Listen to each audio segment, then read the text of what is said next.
体を起こしてクラブを倒す傾向がある。ドライバーとスティックを用意。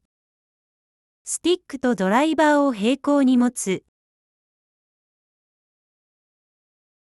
トップからグリップエンドが黄色のスティックを指す。お尻はダウンスイングから突き出す。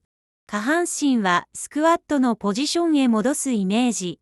手元は体の真ん中へ。手元を体正面へ戻したときにバーとスティックが平行。そのまま腰を切る。平行にならない場合は、スクワットの位置に戻れていない可能性。シャフトは地面と平行な高さ。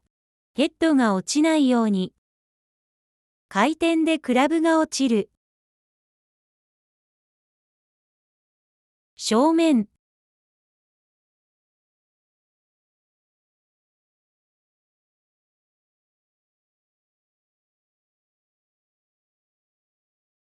悪い例。バーの先端がスティックを刺さない。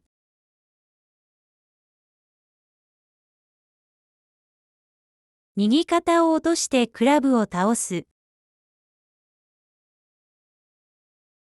イメージは必ず2回入れてから打つ。